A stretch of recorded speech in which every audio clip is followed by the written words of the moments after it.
How many box scores do you need at the quarter? This is last one. This is your last one. Thank you.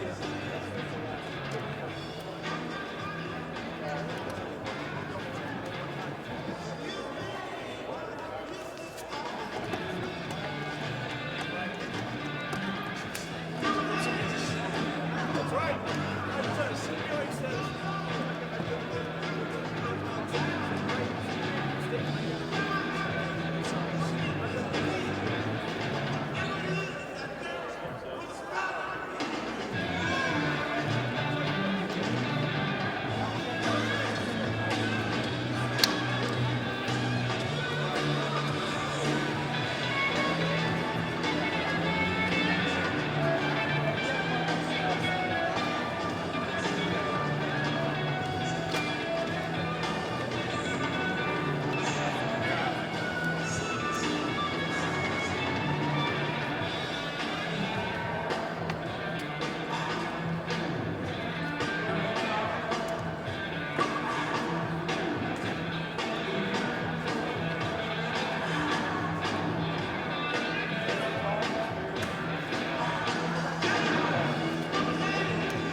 Dynasty, as promised, the world's most infamous Rockefeller Records. This is rap life familiar. Sheet over, Baby Seagull, Memphis Bleak, a million. The Dynasty, 2000 to infinity. This is ghetto to ghetto, gutter to gutter, street corner to street corner, project to project, worldwide. War British. Alpha, Dash, Dynasty, Dynasty. Check it out.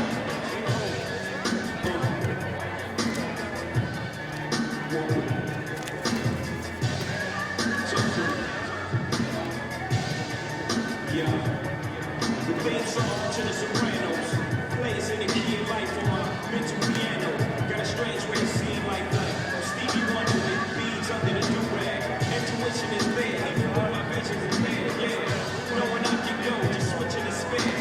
On the highway of life, and shopping my sight. Oh, keen senses ever since I was a teen on adventures. Every time somebody like Anus was mentioned, I would turn green, me being in the trenches. Living adventure serious, not worried about expenditures. I'm breaking temperatures below zero. No hero, no father figure. You got a partner. Starting my and the weight loss on my fingers, starting to darken my heart. About to get to my level, watching my like I'm non-religious. Whoever stand between Sean and figures, say it's the dawn, but I'm superstitious. This is dark as it's been. Nothing is gone as you predicted. I move with biscuits. Stop the heart attack and too suspicious. This is food for thought. You do the dishes.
says a girl who averages 19 points per game. Who says a girl averages 25? That's Homestead. And it's like, I didn't know they were still like in the tournament. Homestead might be like really good.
Check 1, 2, 3, 4, live from Kokomo High School. Check 1, 2, 3, 4. This is the 4A Regional Championship.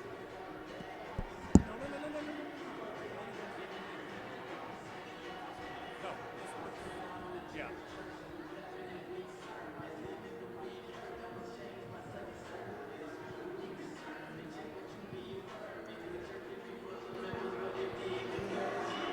And we are here at Kokomo High School. Is that better?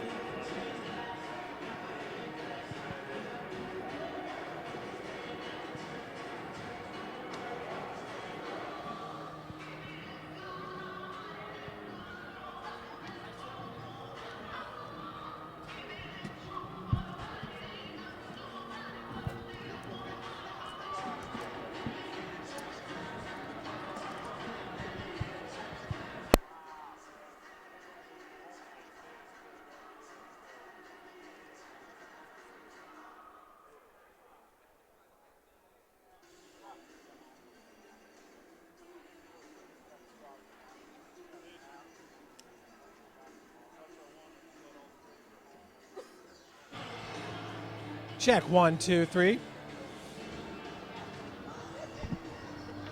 Check 1, 2, 3. Check 1, 2, 3, 4. Check 1, 2, 3.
Pass outs will be issued to adults only at halftime of tonight's game. Those pass outs, ticket stub must be shown at the Reader Memorial Gymnasium.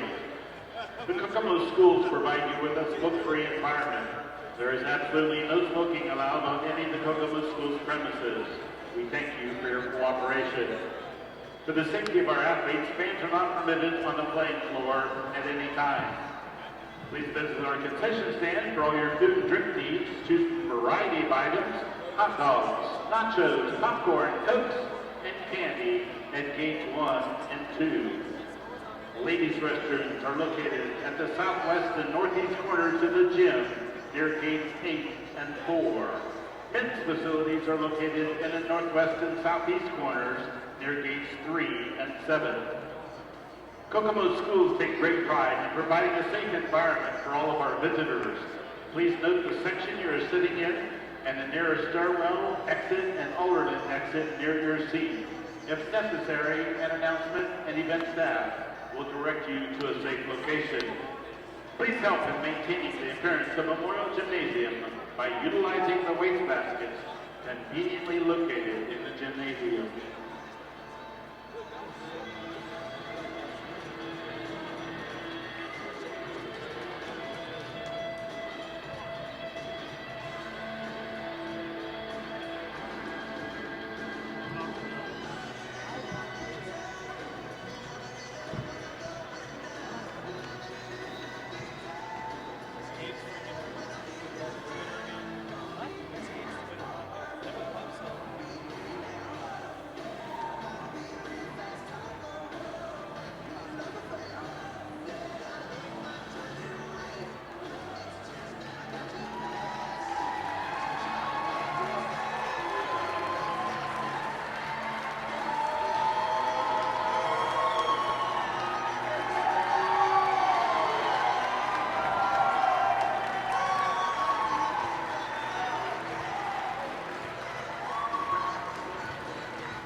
information on state championship events by following the IHSAA on Twitter at IHSAA1. That's at IHSAA1.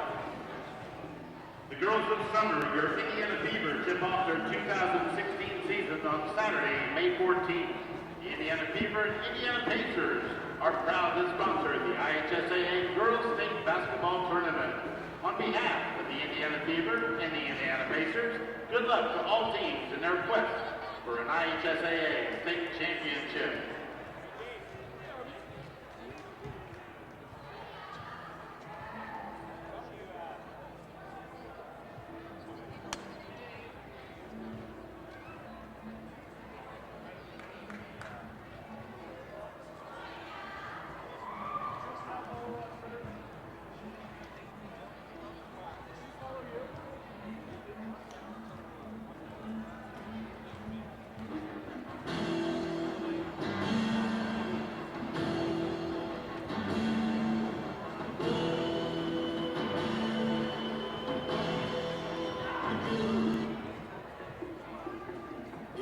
Call me on my used to. Yeah. You used to call me on my cell phone. Late night when you need call me on my cell phone. Late night when you need and I know when that I like you know we were good. I know when that I like you know we were good. Ever since I left the city, you got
Here are the scores from this afternoon's games at the other Class 4A regionals at LaPorte. It was Penn 82, Gary West 54. And also LaPorte, Maryville 52, LaPorte 44. At Decatur Central, Indianapolis Roncalli 55, Lawrence North 45, and Greenfield Central 64, Plainfield 50.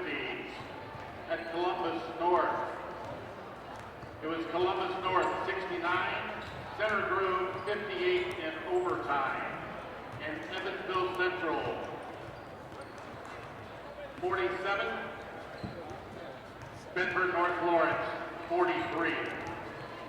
And of course here, it was Carmel 59, Zionsville 42, and Homestead 52, East Noble 44.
Welcome everyone to the Class 4A Regional Championship game here at Kokomo Memorial Gymnasium in Kokomo, Indiana. This game features the number 2 ranked team in Class 4A, the Homestead Lady Spartans, coached by head coach Rod Parker. Coach Parker is in his 15th season with the team, taking on the Class 4A number 4 ranked Carmel Greyhounds, coached by Todd Winland. He's in his second year at the school with a 39-12 overall record. This is a rematch here of a regular season matchup between these two teams. Back on January the 9th, the Carmel Lady Greyhounds traveled to Homestead to take on the Spartans and did lose that game 34-30. That's right, folks. Homestead, a team that's averaging on the season 72.8 points scored per game while giving up 44.7 points, took on Carmel, and Carmel played 4 corners. It was more of a stall offense and really kind of shortened the game. But in the end, it was Lindley Kistler with some huge free throws to secure the W for Coach Rod Parker and the Homestead Lady Spartans. Homestead entering today with a 25-2 overall record. They were 9-0 in the Summit Athletic Conference, winning the conference in their first ever year as part of the SAC. Homestead's first loss of the season didn't come until January the 16th, and it was on the road in Illinois when they took on the Bennett Academy out of Lisle, Illinois, and lost 58-55. Folks, my name is Jeff Mahoney. I will be bringing you the play-by-play for today's regional championship game. We have Chris Cochran on the camera. And joining me here in the booth is Steve Buck, who is closely associated with the Homestead basketball program. You could say that. Steve, let's talk about that first loss that came back on January the 16th against Bennett out of Illinois. It was really Homestead that really owned control of that game in the first half, lost the lead in the second half, and eventually the game. But what was that game like? Just take us to Chicago for that one. Well, as a fan and as a father, it was a frustrating game, Jeff. We came out early. We were up 19 at the half. Played one of the best halves we'd played all year. Started the second half okay. I think we were still up 18 with about 4.5 minutes to go. And then a combination of several things. It was really, I think, kind of a perfect storm for Bennett. We started missing some shots. We took some quick shots. Bennett got hot. I think they were like 7 of 10 from 3 in the second half. So, you don't want to complain about the officiating, but we had some calls, I think, that were critical points that were missed. And like I said, it was just really a perfect storm, I think, for the girls. But they hopefully learned some things from it. Well, the Lady Spartans did bounce back in a huge way 2 days later to take on Morgan Park and getting the victory 71-64. Steve, 3 games later, at Heritage Christian, another loss, 54-49. Now, I hate to harp on the losses, but this is a Homestead team that has been absolutely dominant this year. It's hard to argue that this might be the best team that Coach Rod Parker's ever had at Homestead, but Heritage Christian played you tough too, and that was at their place. Yeah, in talking with Coach Parker after the game, the first half was pretty disappointing for us. Aside from that second half at Bennett, I think the first half at Heritage Christian was probably one of the worst halves the girls had played all year. The good thing was we battled back. We were down 10 early in the fourth quarter and came all the way back and had the lead and the ball. We were up 1 with about a minute to go, had the ball, and just couldn't finish it off. But I tell you, both of those losses were probably 2 of the most valuable games we'd had all year from a learning standpoint. I think it's prepared us really to tonight. That's why we're here, and all of those were build-ups to be prepared for tonight's game. Absolutely. And to put it into a little bit of perspective, now Heritage Christian just got done beating Norwell with 60-42, so they'll take on Tippecanoe Valley in the Columbia City Regional Championship. That's Class 3A.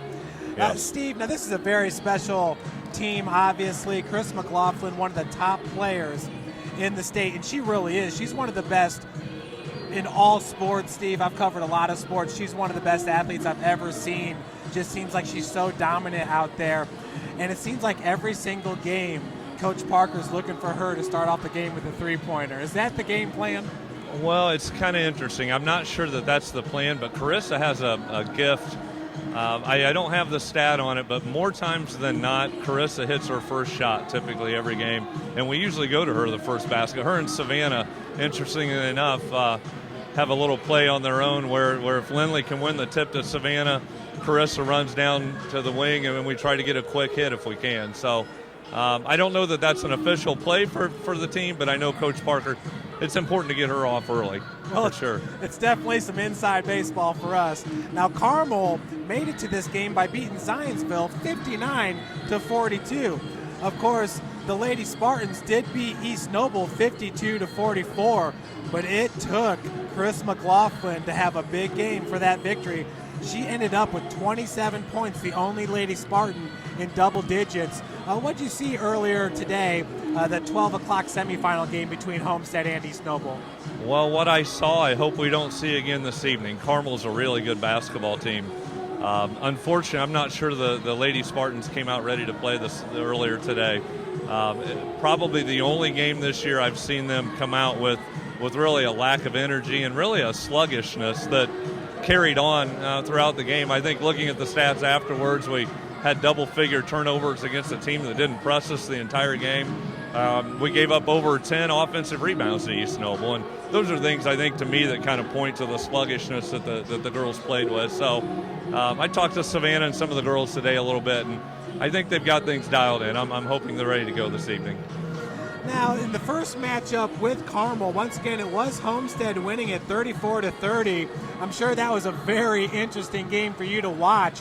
But Carmel, they kind of spaced the offensive flooring, kind of like a four corners type of thing, where they just want to slow down the game and have Homestead chase after you, which seems like a pretty good game plan because then the defender is going to exert more energy.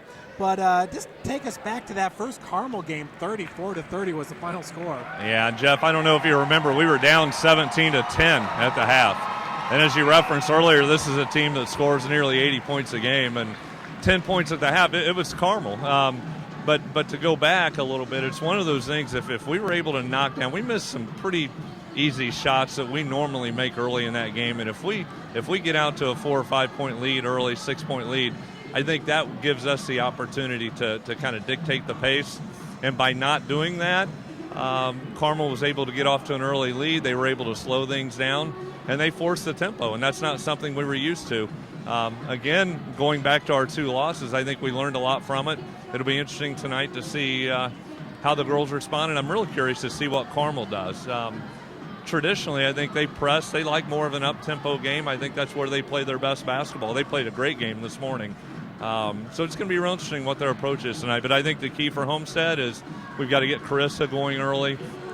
We need to get Maddie Parker to knock something down early. If we can get off to an early lead, that's going to dictate, in my mind, I think, how the game flow is going to go.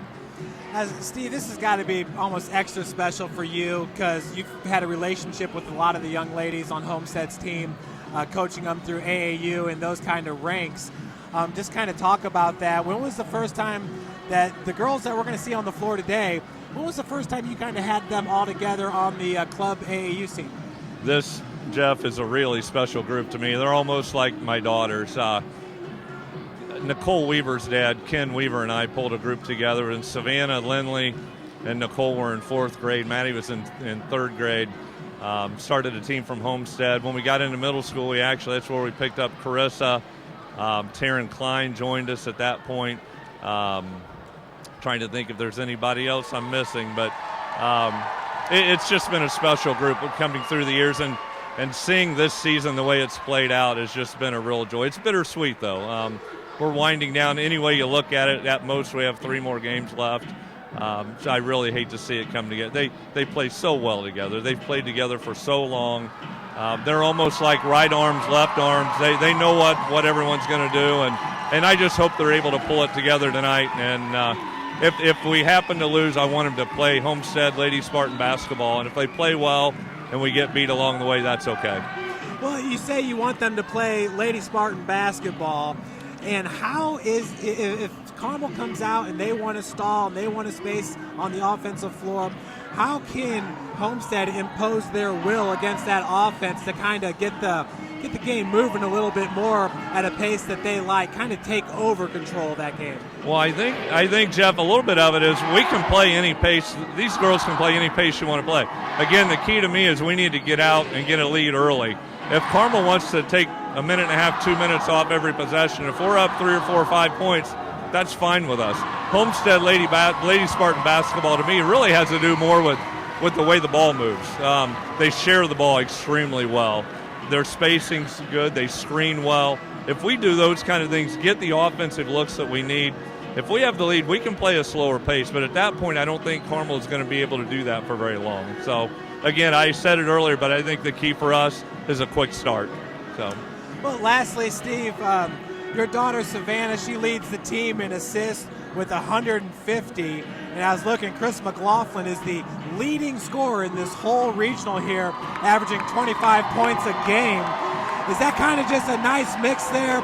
Savannah is how often is she looking to shoot in this type of game? She really likes to set the other players up. And it's funny, Jeff, this whole team, everyone has unique roles.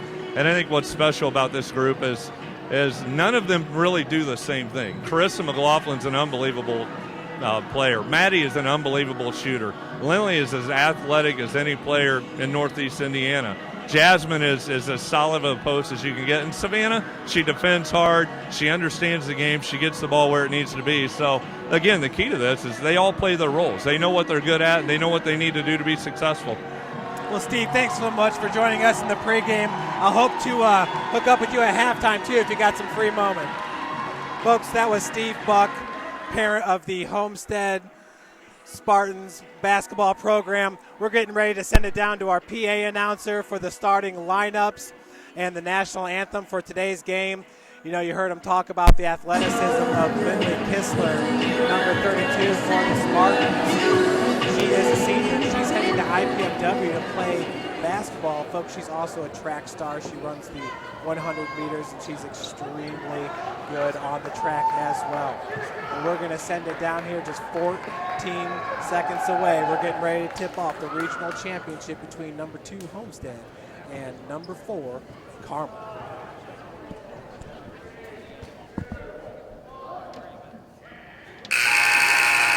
Ladies and gentlemen, we would like to welcome you to Kokomo's Memorial Gym for the championship game of the 2016 IHSAA Girls Basketball Regional Tournament. We congratulate both teams on making the Elite Eight. Tonight's winner is in the Final Four in Class 4A and will play next week in either Crown Point or Carroll Semi-State in the 41st Annual Tournament for Girls Basketball.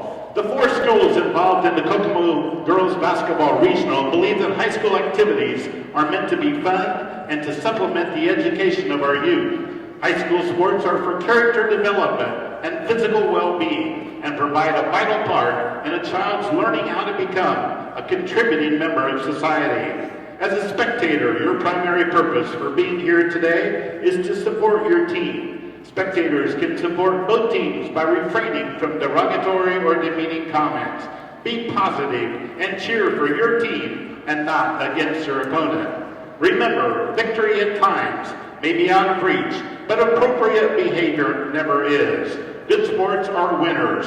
Let's all be winners today. Enjoy the game. We now please rise in our America as we play our national anthem.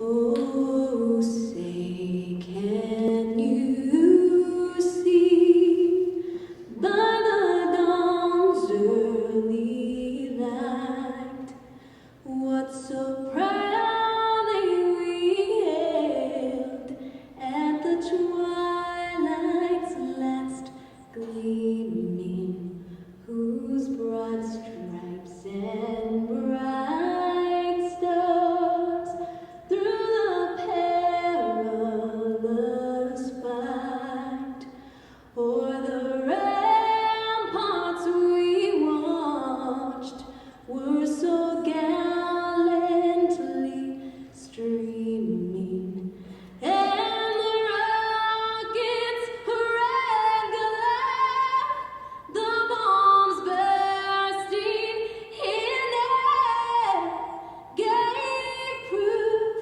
through the night that our flag was still there. Oh, say does that star-spangled banner yet wave o'er the land of the free and the home of the brave.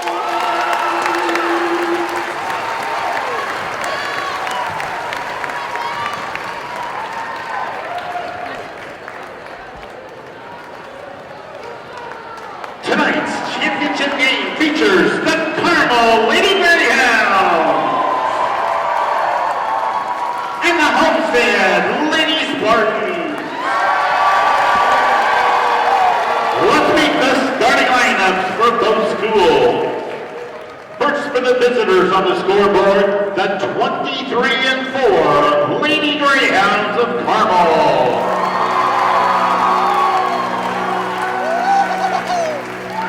A 5'5" junior, number 2, Olivia Christie. A 6'2" senior, number 4, Emily Carmel.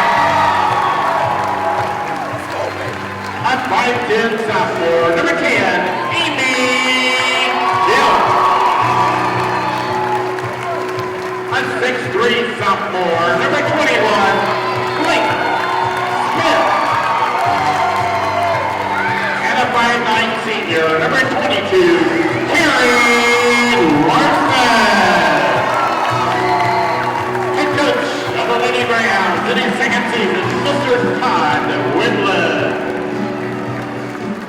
And now, for the home team on the scoreboard, the 25-2 Lady Spartans of Homestead. Umpire junior, number 4, Madison Parker. Umpire junior, number 12, Carissa McLaughlin. Umpire 6, senior, number 20, Savannah Rush. A 6-foot senior, number 32, Lindley Kistler. And a 5'11 junior, number 34, Jasmine Knight. Let's go to the Lady Spartans in his 15th season, Mr. Ron Parker. Your officials for tonight's championship game as assigned by the Indiana High School Athletic Association, Mr. Steve Morris, Mr. Jeff Green, and Mr. Sean Turpey.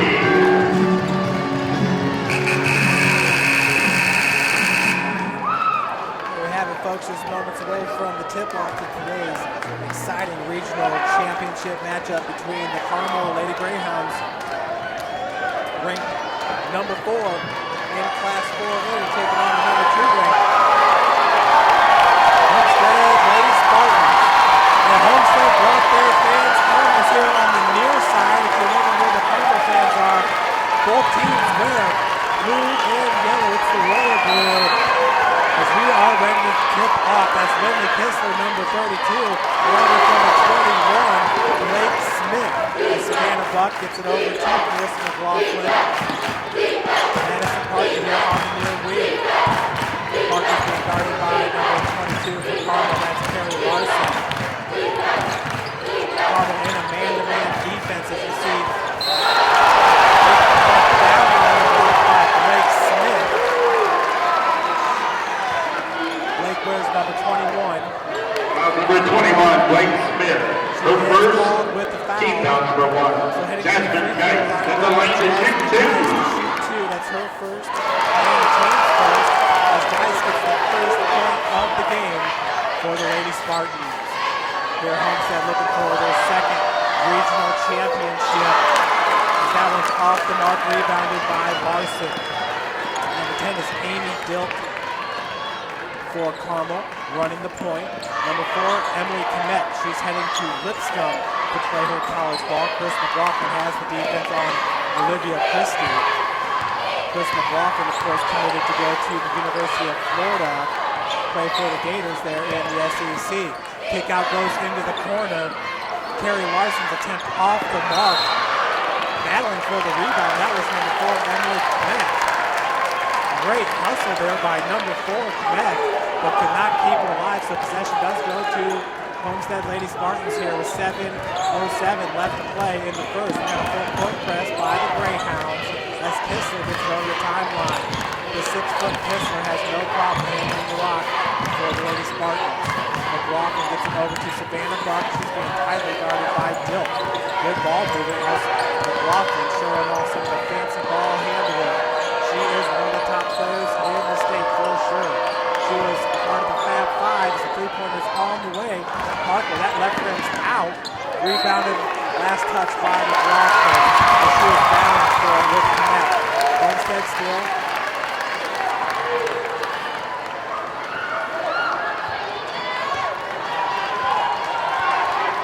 Scoreboard says 0-0 here, so I'm not sure if I missed something on that first free throw.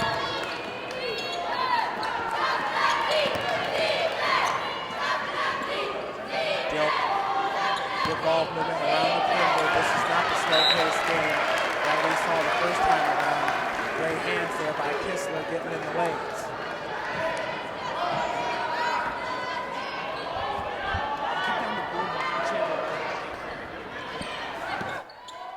Up top, Dilk being guarded by Buck. 6:14 left to play here in the first quarter. Christie sends it back to Kmet. Kmet's been very busy in this game. Lots of hustle by number 4. As Kistler forces the turnover there by number 22, Perry Larson. So we're still at zeros here at Kokomo Memorial Gymnasium. A beautiful gymnasium. Kokomo AD is Jason Snyder. He did a great job putting together this regional. Kistler with the pump fake, drives baseline, pops out, and gets it off the glass. First 2 points of the game. Kistler once again hitting that good three. Beautiful feed down low. Not connecting is number 22, Larson, but what a seeing eye pass there. She threaded the needle. Savannah Buck lost control there for a second, has it stolen away by Dilk. On the other end, number 10 gets the ball. Dilk entering today, averaging 11.7 points per game and 5.3 rebounds per game. We're tied up at 2. McLaughlin double team there in the corner and to fight her way out. Parker left wide open, top the beauty, wins in.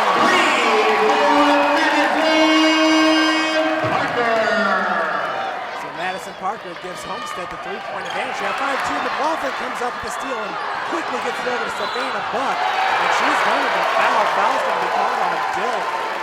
Amy Dilk, the sophomore at 5'10", averaging 11.7 points per game, while shooting 54% from the field.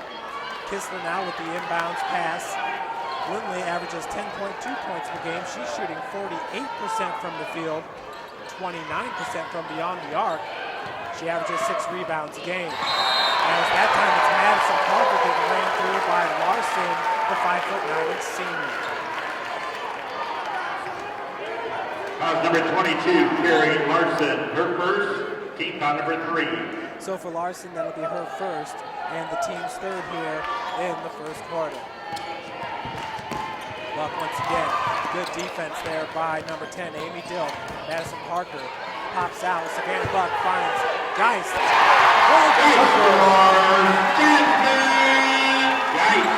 Jasmine Geist with her first 2 points of the game. That extends the lead to 5 for Homestead. They're up 72, 4:27 left here in the first quarter. Dilk slowing up the pace just a little bit. Christie gets it down low. Blake Smith is fouled on the play. Foul is going to be called on Number 34, Jasmine Geist. her first, team foul number 1. Blake Smith at the line. The guys that'll be her first. The team's first. First free throw is up and in.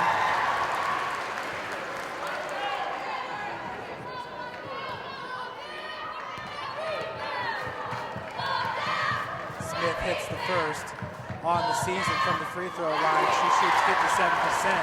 This time drains both of them, pulls her team to within 3. Once again, press in the backcourt as Parker gives it back over to Kistler. Homestead, no problem there, breaking it. Buck, Kistler now out of the corner, goes up top to Geist. Great defense here by the Greyhounds. As getting alone with Savannah Buck. 3 out of the corner. Savannah Buck hits her first shot of the game, and it's a big one. It's a 3-pointer. She shoots 30% on the season from beyond the arc, putting 21 of 69 entering this weekend's regional. The answer on the other end is Blake Smith. She now has 4 points to lead the Lady Greyhounds. McLaughlin gets it up to Buck. McLaughlin seems like every time she tries to drive, every time she touches the ball, Lady Greyhounds make sure to get at least 2 on it. McLaughlin dribbling with the left hand, reverses back, has Madison Parker behind her as the handoff went to Geist. They're going to call travel on McLaughlin as I believe her pivot foot just moved a bit. Coach Rob Parker pulls McLaughlin over for some instruction. 3:11 left here in the first quarter. 10-6 is your score. Homestead on top. Feed goes into the corner. Christie, Olivia Christie, she's a 5'5" junior, averaging 4.9 points per game. And there's Emily Komek. She was all over the place in the first 3 minutes of this one. Komek now sinks into the far corner. Dilk in the lane. Now driving out of the corner, popping it out. Scoop shot's no good by number 22, Perry Larson. Foul's going to be called on number 34, Jasmine Number 34, Jasmine Guy, her second. So at the free throw line, it is number 4, Emily Connect. The senior at 6'2", heading to Lipscomb to play ball. On the season, she shoots 76% from the free throw line, hitting 59 of 58, entering today's regional. Does miss the first. Quebec has yet to score in this game. Does hit the second. So Carmel now is 7 points down in this game, 10-7. Parker back to Kistler.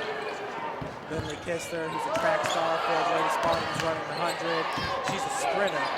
One of the reasons I've been told she's going to go to IPFW is because she will be able to run track there as well as play basketball for the Lady Mastodons, following Josie Fisher, who was a point guard for the Spartans last year. Kistler back up to Buck. And into the game now, that's number 14, Nicole Weaver. We heard Steve Buck talk about her in the pregame. As McLaughlin battling down low, could not get the shot to fall. That one's rebounded by Quebec. She's going to pull up. 23-foot three-pointers, no good, left short. Kistler now out-racing everybody, straight to the cup and finishes. Lily Kistler with her second bucket of the night. That extends the lead to 5 points for Homestead. We got a foul. Number 20, Savannah Buck, her first. Team foul number 3. That's her first, and team foul number 3. Jasmine Geis does have 2 fouls for Homestead. Over the timeline is Dilk. Amy Dilk, 5'10" sophomore.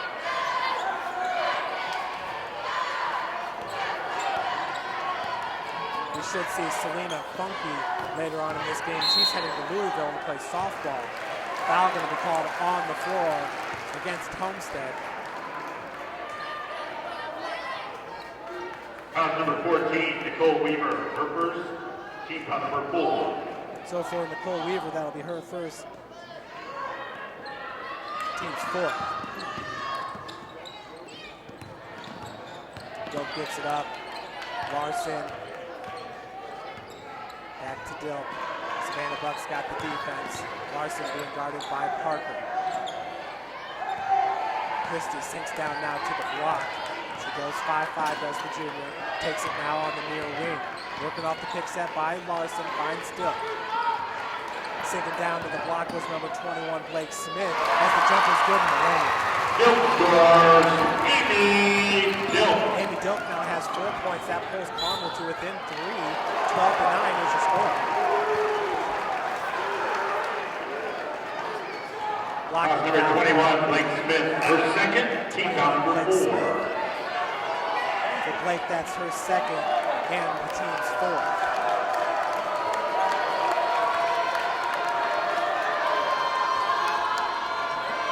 The inbounds pass, it is Buck. No look to Kistler, as she's going to be fouled.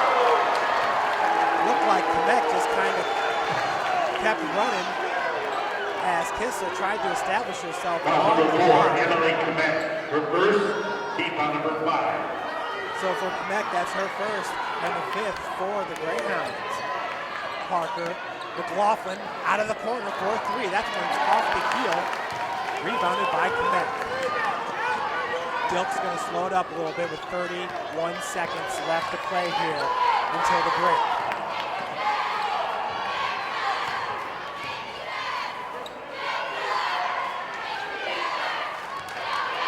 Dilk now with 18 seconds. 12-9 is the score. Nice ball movement. And a beautiful lane by Perry Larson. Executed perfectly as Kistler's going to try to get a shot off 2-1. Parker just left a little bit short.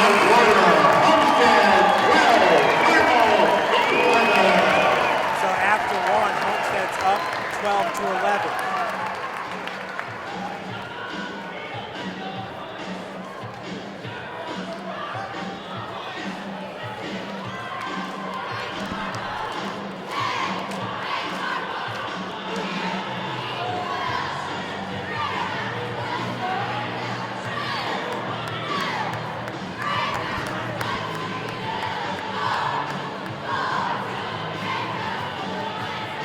got the scoreboard issues figured out there for you.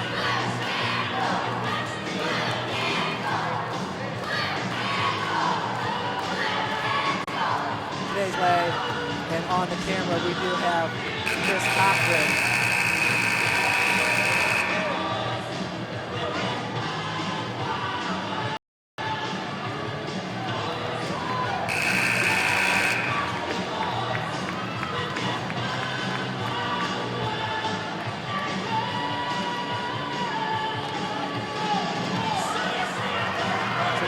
Folks, in the first half there, Carmel shot 50% from the field, 4 of 8, 0 of 2 from beyond the arc, and 3 of 4 from the free throw line. Homestead in the first half, 56% shooting on 5 of 9 from the field, 2 of 4 from beyond the arc, and 0 of 2 from the free throw line. So guys went to the free throw line first and missed both of hers. Kessler nearly comes away with the steal. Savannah Buck does lead Homestead in steals. Now finished on the other end, rebounded by Dill. Savannah Buck, as we do have a foul down there on the block. They're going to call it on number 14, Nicole Weaver with the block. She thought she did a good job there, drawing the charge at the free throw line to be Olivia Christie to shoot 2.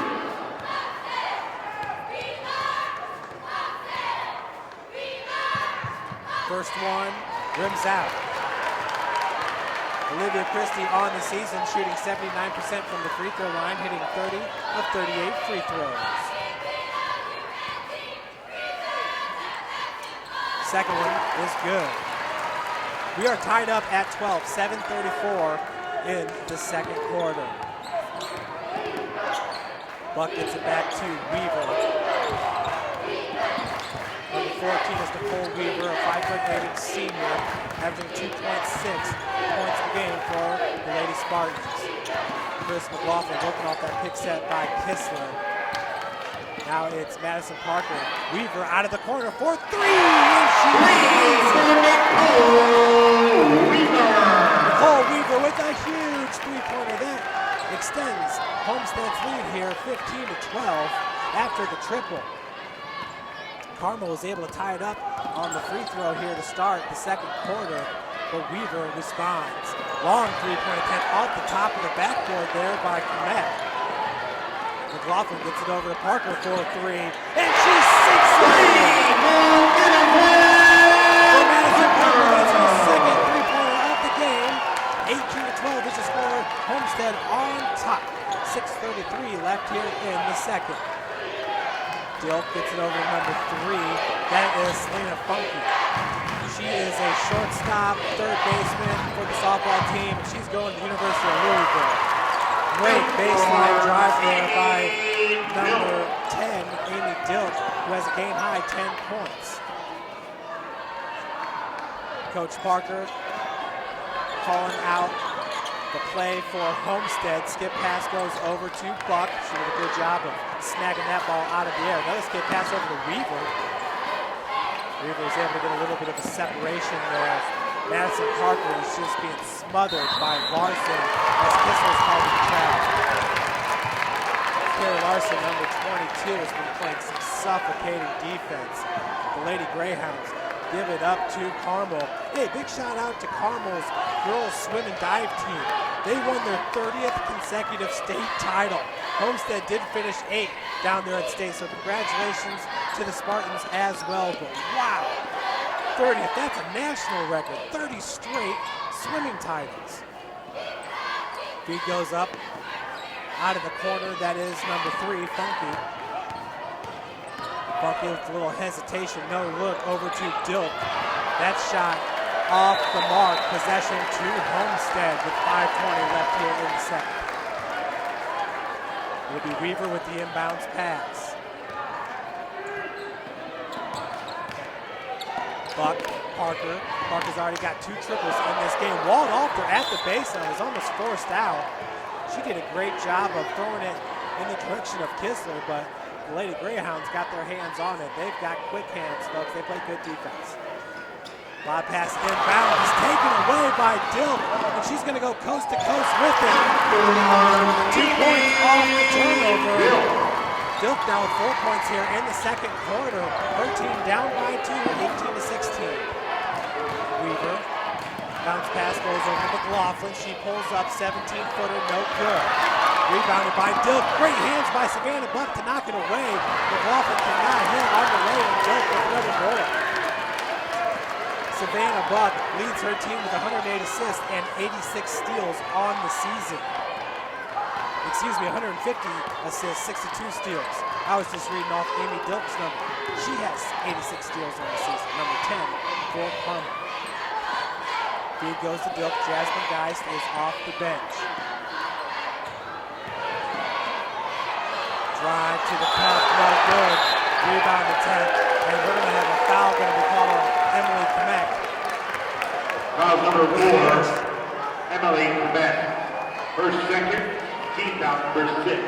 So that's her second and the team's 6. Looks like Kmek got scratched a little bit on the side of the face. Not sure if that's just a red mark or if there was a little bit of blood. 4:13 left here in the second, 18-16 Homestead. Geist takes the feed at the timeline, hands off to McLaughlin. There's Larson. She's over there guarding McLaughlin now. Savannah Buck up top. She's been working against Dilk. Calling for the pick from Geist. McLaughlin now double teamed as Dilk's got the help defense. Also down there is Funky with the help defense, number 3. She's a softball player going to Louisville. 3-point attempt left short by Buck. Rebounded by Dilk. Dilk now finds in the corner Christie for 3, and she drains it. Olivia Christie. That gives Carmel the lead here, 19-18. 3:30 left to play before the break. Chris McLaughlin has yet to score in this game for Homestead. She's been tightly guarded all game long. Buck looking down low for Geist. That was Kmek that was able to get a hand on it. Checking in for Carmel will be number 5, Andy Kwasnowski.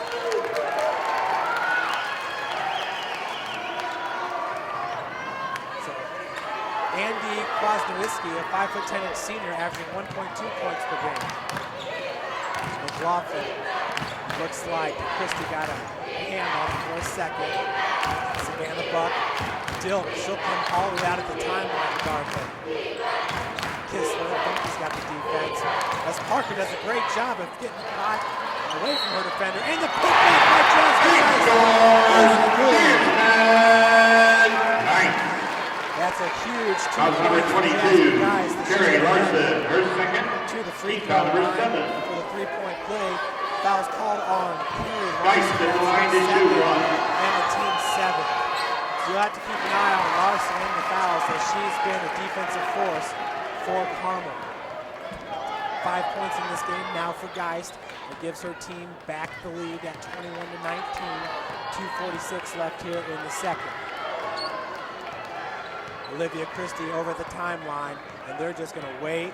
This is what we saw the first time around back on January the 9th when Homestead won it 34-30. Funky's in the far corner. Larson, opposite side of the floor.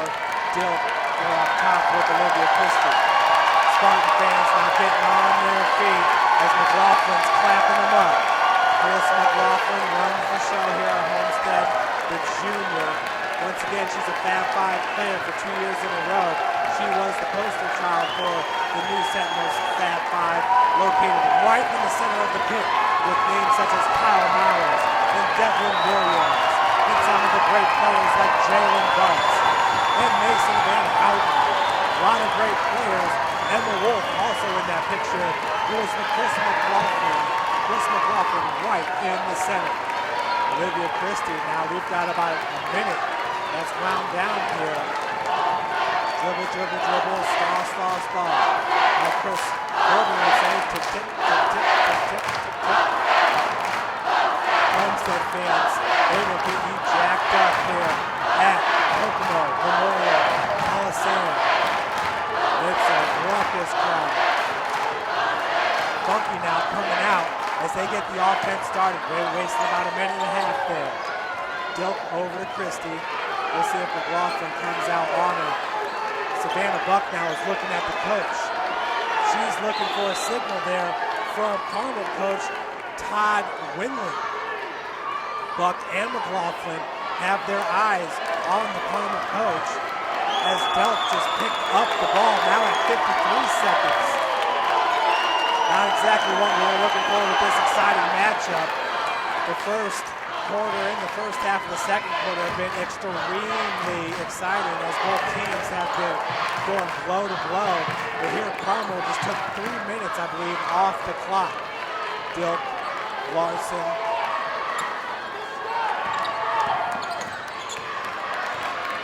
Kawamuski over here in the corner. Dilk with 22 seconds. They're going to settle for the last shot. Buck doing a good job of staying in front of Dilk. Buck swiped at the ball there, nearly came up with the steal. Larson, Dilk, 10 seconds. 9, 8, and the charging foul going to be called on Dilk. Number 10 with the charge. Whoa! Amy Dilk, that's her second foul, so what a great job by Savannah Buck. The quick feet getting herself into position. 5 seconds for McLaughlin. Long triple, left short. Dilk with the board, but funky.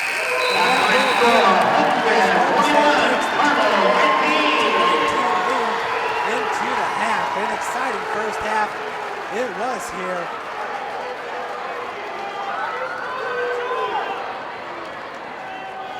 In Kokomo, Indiana. Here's your officials going to the first half. First for Carmel, Emily Quebec has 1. Carrie Larson has 2. Olivia Christie 4. Blake Smith has 4. And leading the Greyhounds with 8 points, Amy Del for the Homestead Lady Spartans. Folks, once again, my name is Jeff Mahoney. We're going to take a breather here and hear from Homestead Sports Medicine, proud sponsor of SummitCitySports.com. How do you design one of the most advanced ERs in the country? At Parkview, we did it by focusing all our attention on you, the patient, by involving doctors and nurses in the design process, by creating quieter, more private spaces, and by leading the region in heart, stroke, and trauma care. This is not your typical emergency room. It's Parkview. In an emergency, isn't this where you'd rather be? Parkview, your partner in health. And we are back here to Kokomo Memorial Gymnasium, where Homestead holds the 21-19 lead over the Carmel Lady Greyhounds. Joining me back in the booth is Steve Buck, a proud Homestead parent here of these Lady Spartans, and what a first half we just saw there, Steve. You know, didn't really seem like Carmel wanted to stall until there was about 3 minutes and 30 seconds left there in the second quarter. Why do you think they decided to stall at that point in the game? Because to be honest with you, they were trading blows back and forth, and at one point there had the game tied to start the second quarter. Seemed like they had a lot of momentum going. Yeah, Jeff, I tell you, and my voice is about shot, so you have to forgive me a little bit, but it goes back a little bit. We talked before the game, the importance of getting off to a good start. I really believe Carmel probably would prefer to play that style, and by us getting out to an early lead, we were able to dictate pace a little bit. Obviously, towards the end of the half, they wanted to slow it down, and with having the lead, that was okay. We can play any kind of basketball that the opponents want to play, and I think we were patient. I thought we finished the half well. Steve, if I were to tell you that your team would be up 21-19 and Chris McLaughlin would not score a single point, what would you think? Well, Jeff, you may not believe my answer, but I've told this to a lot of people. This team is made up of a lot of parts. Carissa, hands down, is the best basketball player on Homestead's team. She can do some incredible things, and to be honest with you, the attention she drew the first half is what opened up some opportunities for some other people. So there's a lot of kids on this team, Jeff, that can play basketball. They played a lot of basketball. They can score. They can shoot the ball. I really look for Carissa to come out, though, in the second half. You know, if we're going to win this thing, we need her at some point. But we can play a half the way we played and compete with anybody. You know, it seems like they're just playing suffocating defense on Carissa and Madison Parker using Larson. Larson's been doing a great job, number 22, Carrie Larson for Carmel. Jasmine Geist has been able to get her points when she's in the game. She did pick up 2 fouls there in the first quarter, came back in the second quarter, and provided some great offense for Coach Rod Parker. Do you think that's going to be the key here in the second half to continue to feed the block or to try to get some points down there on the block with Lindley Kistler and Jasmine Geist? Well, I think the attention that Maddie and Chris are drawing right now, Jasmine's going to be a big key inside. Lindley's going to have to continue to be the player that she's capable of being. You saw her go end-to-end on a defensive rebound and score at the other end. She can attack the basket. She's a great shooter. We're going to need Jasmine to score. We're going to need Lindley to score. And Savannah hit a big bucket down in the corner. And Savannah's a kid, I think, that is a good catch-and-shoot shooter. And I think she's going to have some opportunities, and she's going to have to knock down 1 or 2. So we're in a good spot, though. Madison Parker with 2 big three-pointers as well, 1 in the first, 1 in the second. What are you anticipating here in the second half from Homestead's point of view? What do you think Coach Parker tells his girls in halftime in the locker room? Well, I think he's going to like the effort. Compared to where we were this morning, they just have so much more energy tonight. There's no issues on the energy front. I think we're getting a lot of the things that we want. I think the key goes back to Jasmine staying out of foul trouble in the second half. We're going to need her on the floor for at least 13 or 14 minutes of the second half. Nicole Weaver, I thought, gave us some really good, valuable minutes. Hit a big shot and handled the ball well. I don't have the stats in front of me, but I don't recall a turnover against the press. So I think we handled the press well. The 6 kids that got minutes, we did the things we needed to do. You know, one intriguing matchup I've seen so far in this game is between the 2 point guards. Amy Dilk, number 10 for Carmel. She goes 5'10". She's a sophomore, averaging 11.7 points per game. And Savannah Buck, the 5'6" senior point guard for Homestead.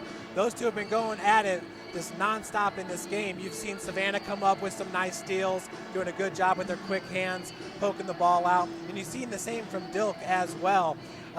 It seems like in this game, maybe 40%, 30% of the play has been between those 2 players. Yeah, and that probably goes a little bit with the position, Jeff. I think they have the ball in their hands.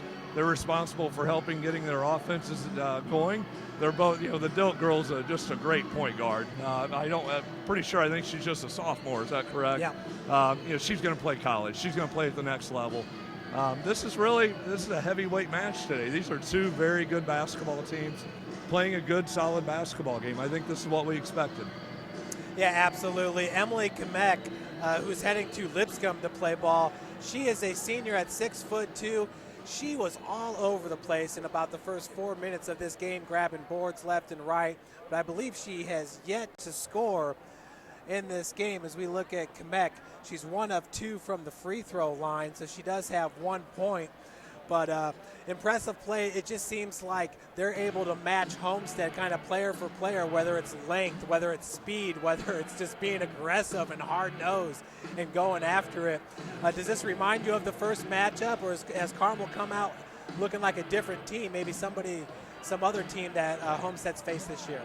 Well, I think they're a good ball club. That's the reason the score is 21-19. This is a great matchup. I think the matchup with Lindley Kistler and her are 2 quality basketball players athletically. Their length, I think they match up well with each other. And then, that's another battle. We talked about Amy Dilk and Savannah Buck. I think that's another matchup that just is going to be interesting to see how it plays out in the second half. I concur. Big turnout here for the Homestead parents. Anytime you go to a Homestead game with the Lady Spartans this year, opened up preseason number 1, then dropped down to number 2, has been in the top 5 all season long. They pack the house at Homestead.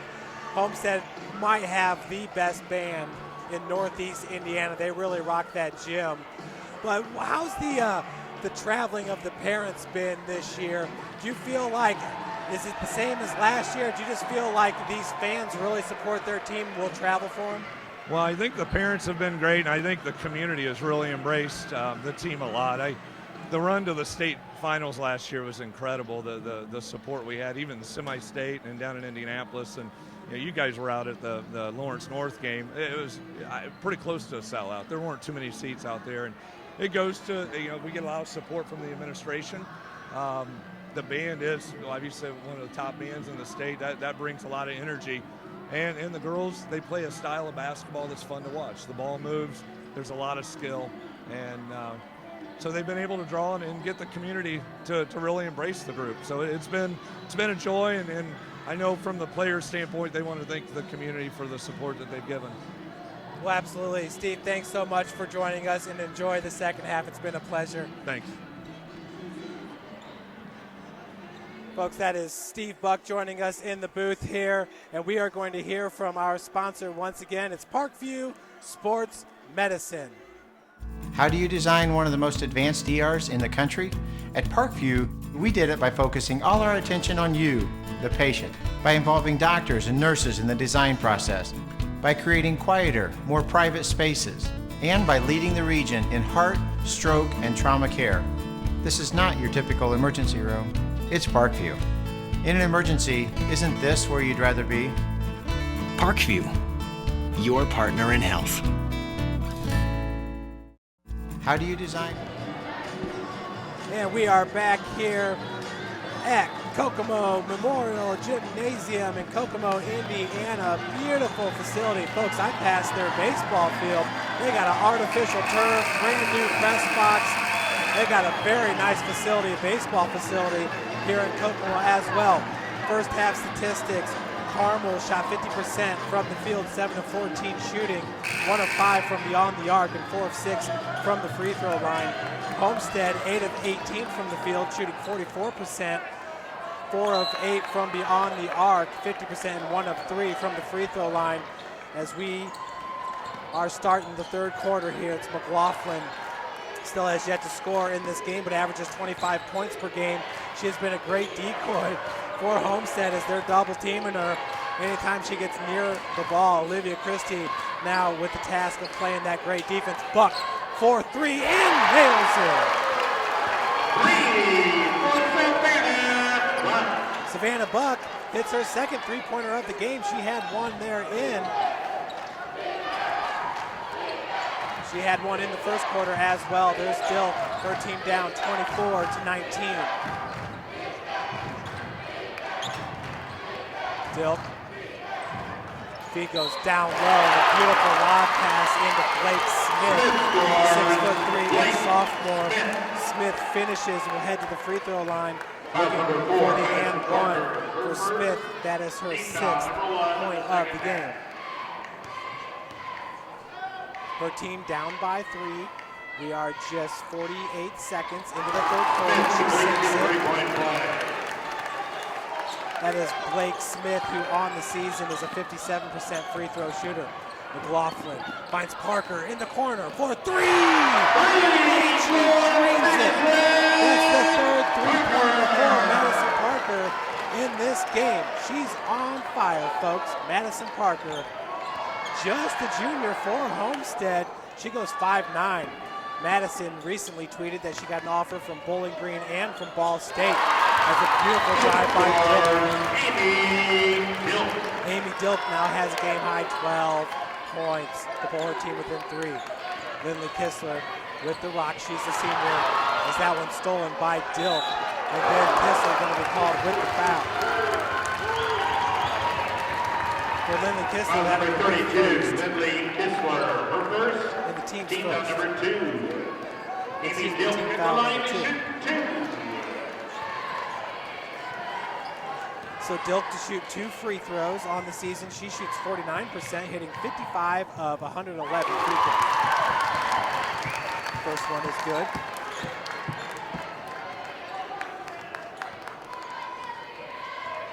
Amy Dilk in the first half was 4 or 5 from the field, 0 of 1 from beyond the arc.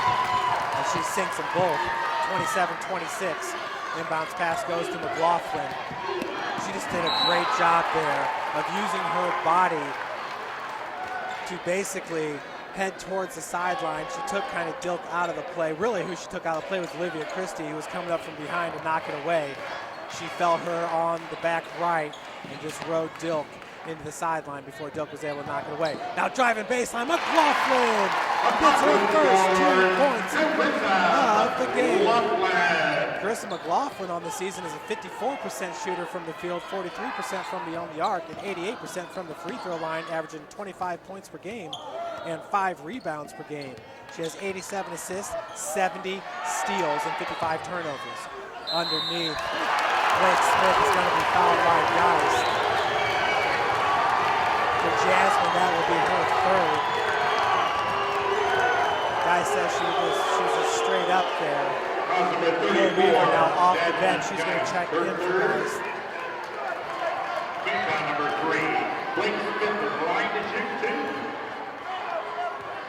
So Blake, who's 3 of 3 from the free throw line in this game, misses her first. Her team down by 3, 29-6, 29-26. Jasmine Geist checks out. She's going to take a well-deserved breather. She has been an offensive force for Homestead in this game, but has not scored here in the second half. Geist in the first half was 2 of 2 from the field and 1 of 3 from the free throw line for 5 points. Missing on both there was Blake Smith. Huge misses there for Blake, who is a 57% free throw shooter. Weaver top of the key. McLaughlin to her left. McLaughlin retreats back. Olivia Christie with the defense. Madison Parker top of the key. Long three-pointer left short. McLaughlin with the board. Putback is good. She'll head to the free throw line looking for the and one. Number 21, Blake Crystal Smith, once her again third. an 88% free throw shooter on the season. McLaughlin Marissa in the first half was 0 of 5 from the field, 0 of 2 from beyond the arc as she sinks the free throw. She now has 5 points here in the third with her team up 32-26, 5:27 left to play in the third. Olivia Christie, Larson, Savannah Bucks out on Larson as it looks like Homestead's in a 2-3 zone. McLaughlin up top. Guarding Christie while talking with Coach Parker at the same time. Coach Parker giving her some instructions. Dilk, no look. Her pass is just a little bit high. Turnover for Carmel. The Greyhounds had 5 turnovers in the first half. Homestead only had 2.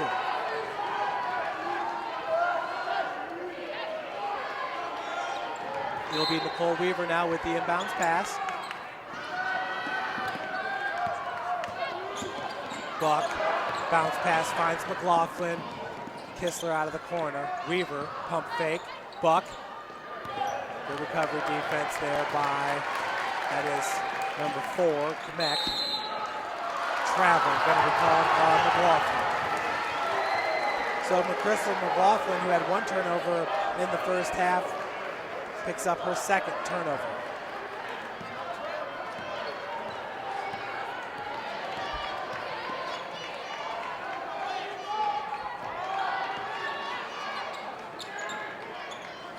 Dilk down low.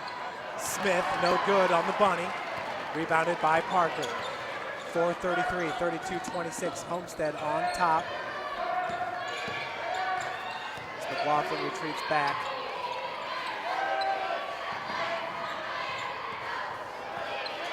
Savannah Buck now once again Dilk with that suffocating defense. Dilk did get a hand on that one. That's why McLaughlin was able to get it in the backcourt. McLaughlin this time is going to be fouled. I believe it's going to go on Connect number 4. Olivia Christie was also in the area, number 2. It does go on number 4. Her third, team foul number 2. So for Connect, that's her third. The second foul for Carmel.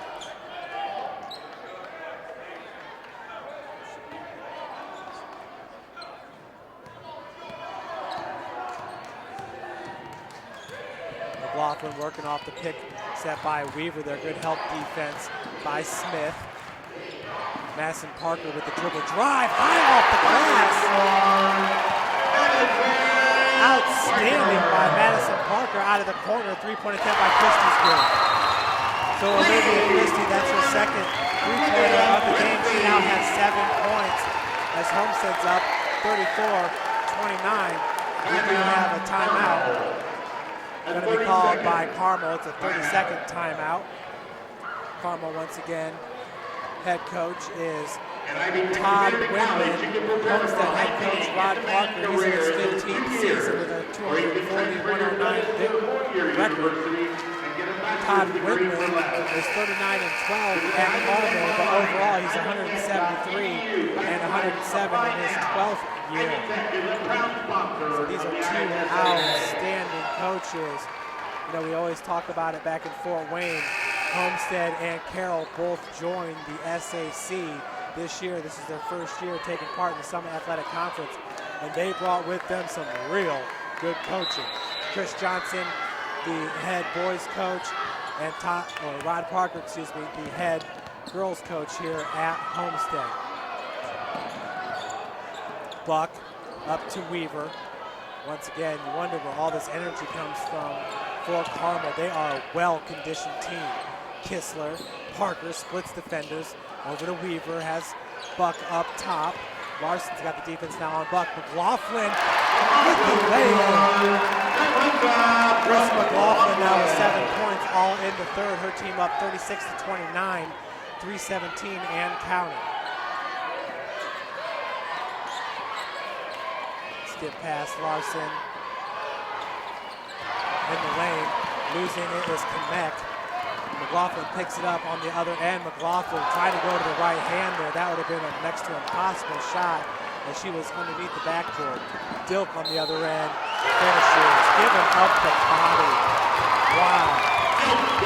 Amy Dilk has her fans so excited.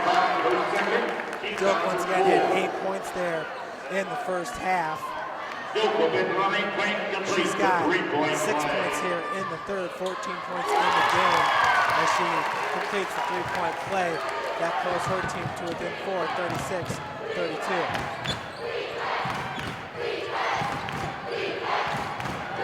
Weaver finds Kissel. Kissel's got all kinds of space there, center of the floor.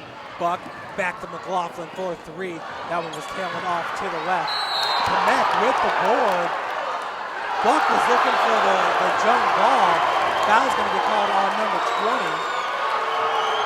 For Savannah, that'll be his second. Team's fifth.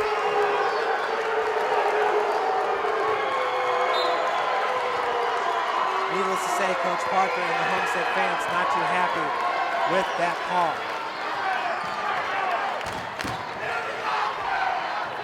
McLaughlin and Buck up top here in the 2-3 zone.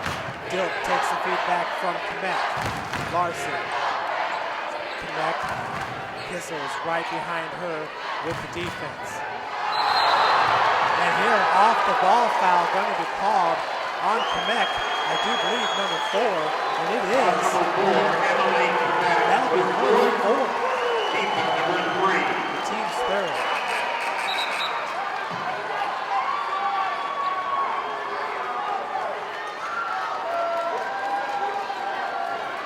2:16 left here in the third quarter. Homestead up 36-32. McLaughlin split all kinds of defenders. Boy, she just has that core awareness because Dilk, right as she swiped after it, McLaughlin let it go. That ball was not tipped. Turnover by Homestead.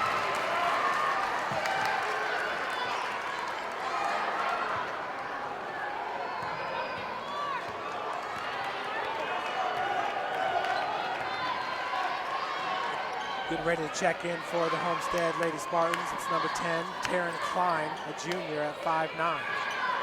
Out of the corner, three-pointer by Lawson, no good. Rebound by Blake Smith, and Weaver was able to get it away from her. Buck with the rock. Savannah looking to retreat back, gives it over to McLaughlin. Weaver there at the free throw line. Three-pointer by Madison Parker. That one's left a little bit short. Chased down by number 21, Blake Smith. Dilk into Funky. Larson now driving out of the corner, pops out. Misses on the bunny, rebounded by Kistler. Kistler, who just took a big shot there from Smith. McLaughlin now far wing. She's already doubled. Buck, Parker. Madison being guarded by Blake Smith. Blake goes 6'3". Madison Parker at 5'9". Now it's Homestead as Carmel fans were looking for the travel there. 54 seconds left. And it looks like Homestead's going to settle for the last shot, up by 4. McLaughlin did great job of using the body, felt the defender coming up, turned her back to shield the defender. Funky's going to be called with the foul. A reach in for number 3. Number 3, team's Billy fifth. Funky. For Funky, Team foul number 4. that's her first.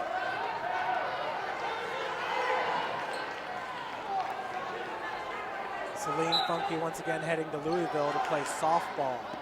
She's a great softball player for the Greyhounds. McLaughlin being double team. Carmel's looking for the trap, loses her footing, does get it over there to Klein. Weaver, Parker. Savannah Buck currently on the bench for Homestead, getting a breather. Jasmine Geist on the bench as well with 3 fouls. McLaughlin from 10 feet. Marissa now has 9 points all here in the third quarter, 5 seconds left. In the lane, left-handed shot is no good by Larson. That will do it. Homestead 38-32 as we head to the fourth quarter. This is SummitCitySports.com. Be sure to follow us at 260 Sports, like our Facebook fan page, Summit City Sports, and be sure to subscribe to this YouTube channel so you can get the latest updates for our broadcast videos and highlight videos. Once again, SummitCitySports.com is brought to you by Parkview Sports Medicine. The most advanced ERs in the country? At Parkview, we did it by focusing all our attention on you, the patient, by involving doctors and nurses in the design process, by creating quieter, more private spaces, and by leading the region in heart, stroke, and trauma care. This is not your typical emergency room. It's Parkview. In an emergency, isn't this where you'd rather be? Parkview, your partner in health.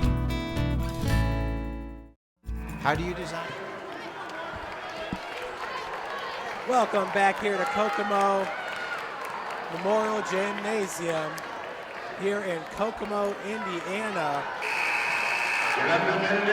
Beautiful facility. Plenty of space here for all the fans. Carmel fans are all over the place here behind me. Homestead's fans match what you see from Carmel here on the opposite end.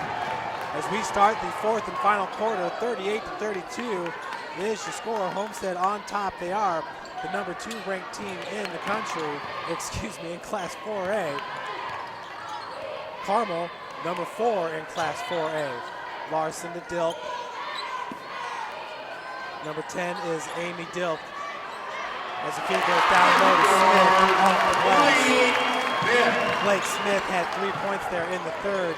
Her first bucket to start the fourth. Pulls her team to within 4, 38-34 is the score. McLaughlin over to Savannah Buck. Madison Parker. Just seems like there's 3 Greyhounds no matter where you look to defend the Lady Spartans. McLaughlin with a deep 3-pointer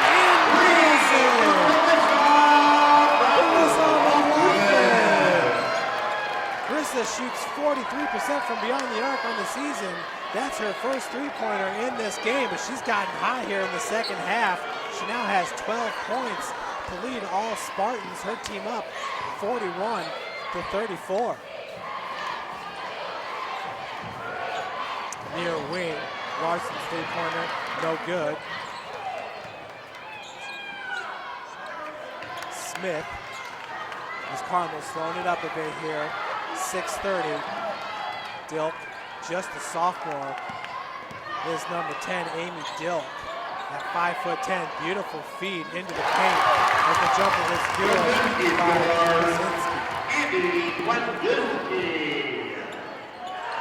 Krasinski with her first 2 points of the game. Loose ball picked up by Homestead on the other end.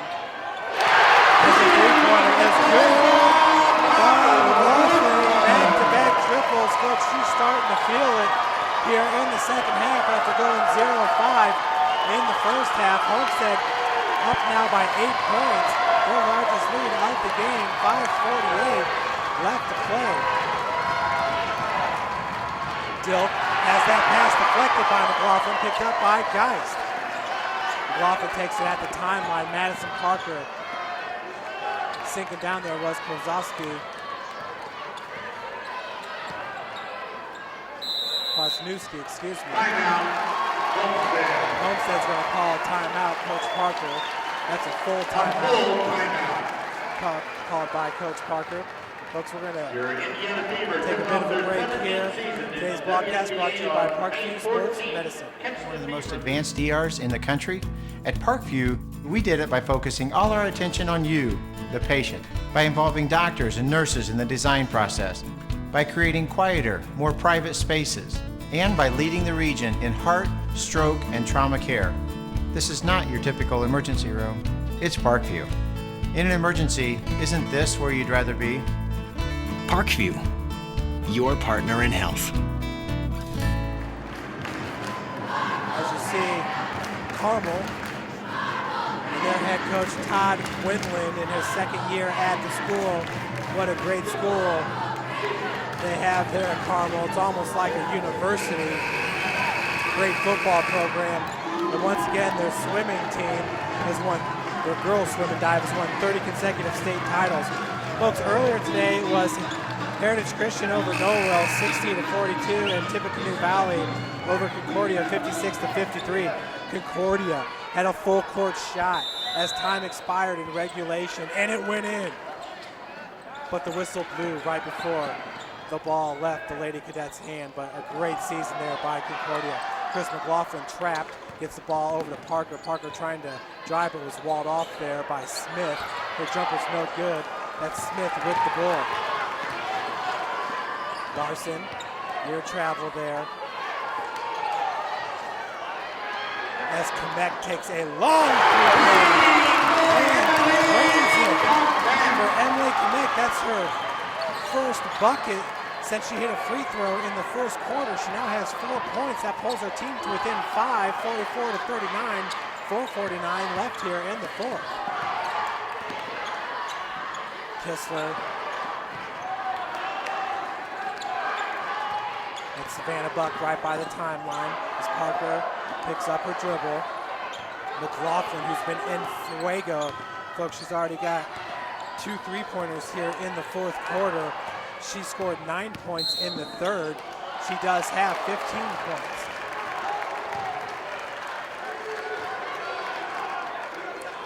Foul number 2, Olivia Christie. Her first, team foul number 5. So Olivia Christie called with the foul. That's her first and the team's 5th. Buck looking for somebody to get open, goes up to Geist. Jasmine has Dilk put on the defense. She's going to be fouled. Foul's going to call it Blake Smith, I do believe, number 21. It is.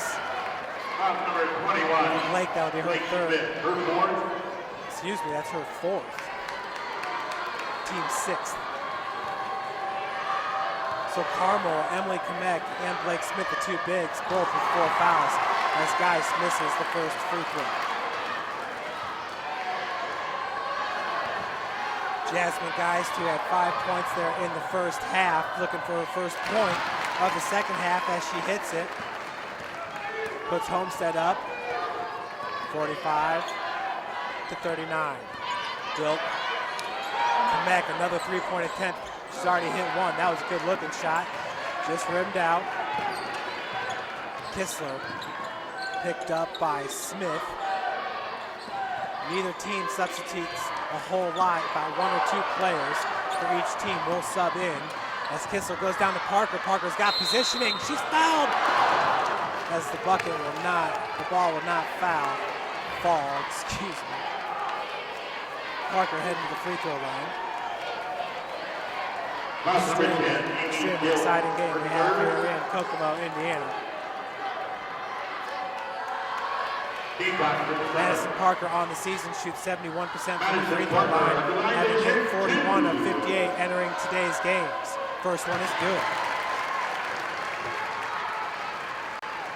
Parker in this game has 3 3-pointers. That's her 12th point of the game. Looking for number 13. That one rims out, rebounded by Larson. Carrie Larson, the 5'9" senior. This Dilk's pass That was stolen by Geist. McLaughlin, hesitation, dribble. Beautiful, set up her defender. That is her 8th point here in the 4th. Her 17th point, which I believe is a game high. Dilk's right up with her for the game high. Smith, left-hand hook shot's no good, rebounded by Dilk. 3-point attempt by Christie. That one rims in. Olivia Christie, she's got a 3-pointer in the 4th, in the 3rd, in the 2nd, and she hit a free throw in the 1st. So that's her 10th point as Homestead's up 48 to 42. We got a full timeout called there by Carmel. So last year, Homestead had a 26-3 record, lost to Columbus North, who is the #1 ranked team in Class 4A. They lost to Columbus North in the state championship game, 62 to 56.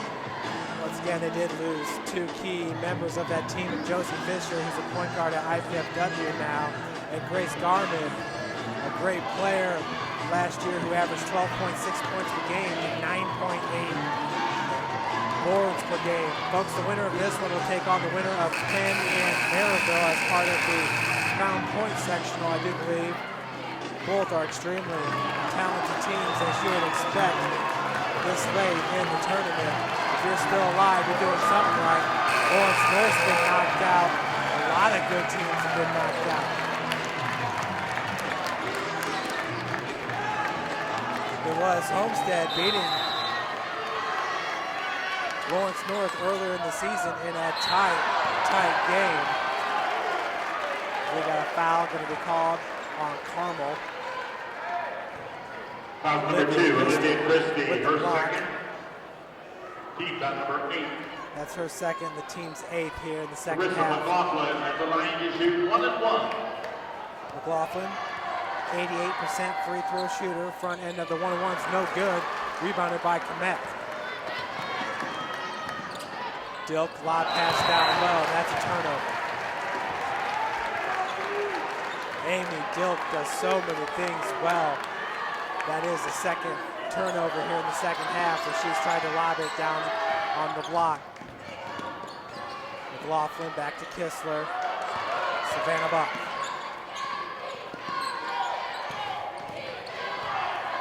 McLaughlin.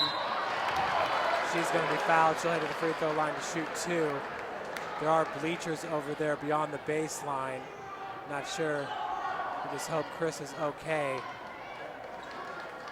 She hit the bleachers pretty hard. Blake Smith with her 5th personal foul.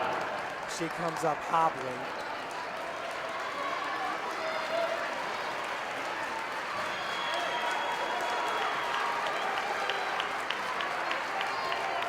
So she looks over at Coach Parker and says she's okay. But she had a full head of steam. And Carissa McLaughlin is an extremely athletic, fast, quick player for Homestead. And she hit the bleachers there pretty hard, but she's able to regroup to sink the free throw.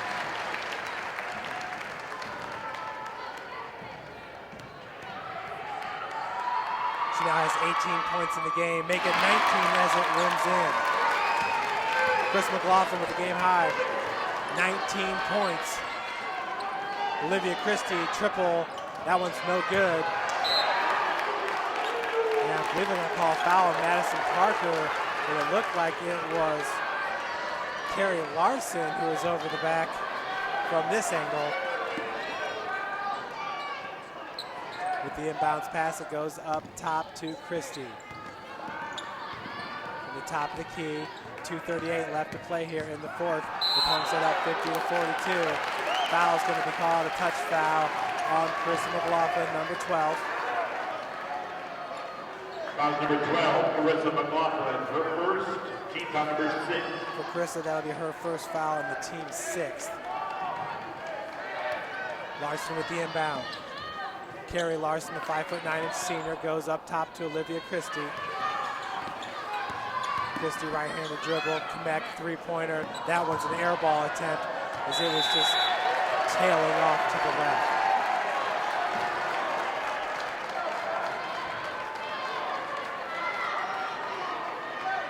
Kissel with the inbounds. 2:25 left to play. McLaughlin over to Buck. 8-point advantage here for Homestead. As Kissel's got the rock right in front of the bench.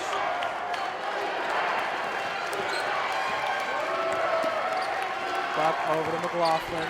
Feeling the contact on Dilk. Homestead is not eager to get a shot off as Geist takes it there. Low block, or the low post. Nice feed to Geist. And she gets the bucket and draws the foul. She'll head to the free throw line looking for the and one as the bucket counts. For 10, Amy Dill, her fourth. So for Amy Dilk, that'll be her fourth. It's a nice team foul. The line is you one. Geist, that's her third point here in the frame as she misses on the free throw. She now has 8 points in this game. 150 left to play. 10-point advantage for Homestead. Kamek. Dilk. Bonnie hits it from 10 feet out. Amy Dilk, that's her first bucket here in the fourth quarter. Dilk, who had 8 points at the half, has 17 points in this game. Chris McLaughlin with a game-high 19 points. Of course, in the first game up to today, McLaughlin had 27 points, 8 of 18 shooting from the field, 7 of 10 from beyond the arc. She was 1 of 8 in two-pointers, 7 of 10 with three-pointers, 4 of 6 from the free throw line. Amy Dilk had 10 points, 4 of 7 from two-point land, and 2 of 2 from the free throw line. The leading scorer for Carmel in that first game was Emily Meck.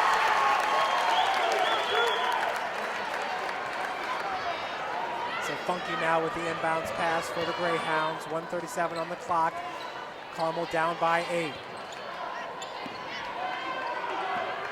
Dilk up top, 2-3 zone by Homestead. Olivia Christie comes up from the baseline, takes the feed from Kamek. Driving baseline's Funky. Ooh, Larson looked like she had an open three-point look there as you hear the oohs from the Carmel fans. Christie dials up a long triple. That one's short. Madison Parker looking to rip away the rebound. And scrum on the floor as Kamek did a good job of diving in there for it. It's a jump ball. Possession arrow in favor of Carmel. Weaver checks in. Geist checks out. It'll be Kistler with the inbounds pass.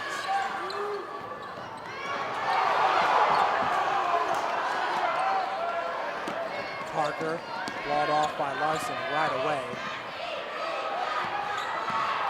Buck nearly trapped there at the timeline as quick hands by Amy Dilk, knocking that one away from McLaughlin.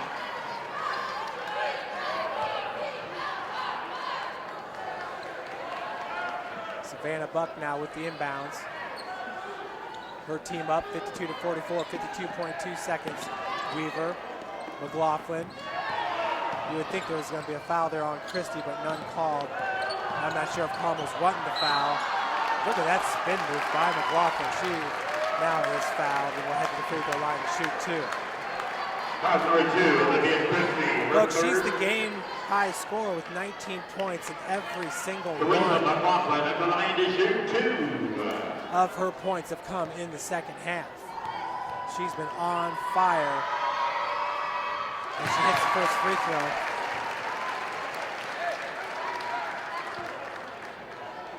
McLaughlin once again 0-5 in the first half, now with 20 points, 21 points. Timeout, Homestead. So timeout called by Coach Rod Parker, a 30-second timeout. His team up 54-44 with 43 seconds left to play in this game.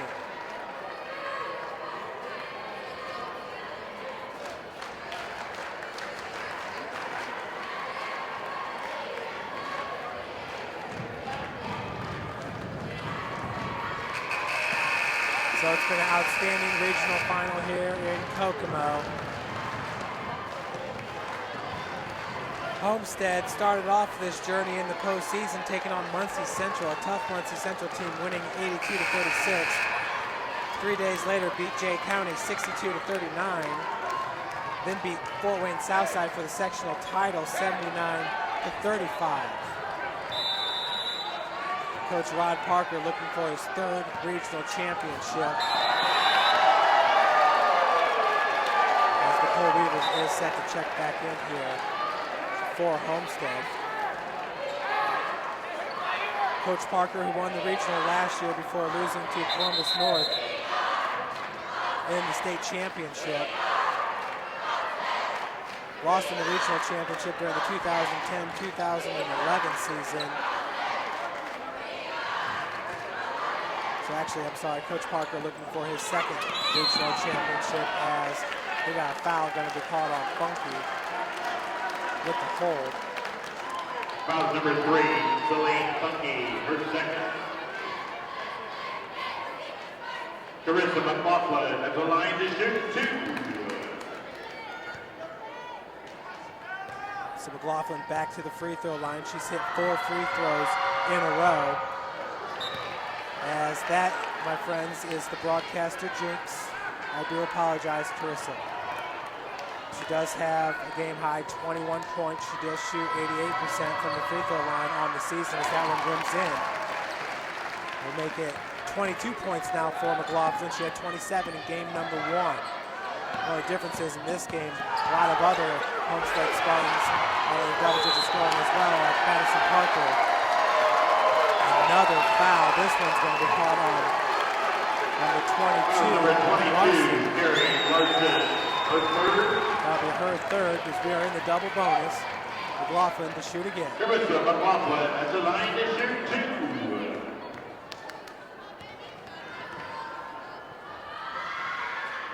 First one rims out for McLaughlin. She's just here looking back at her team. It's like, what is wrong with me? I usually hit 100 in a row in practice. Second one's good. So 23 points right now for McLaughlin. Down low, Dilk with a nice drive.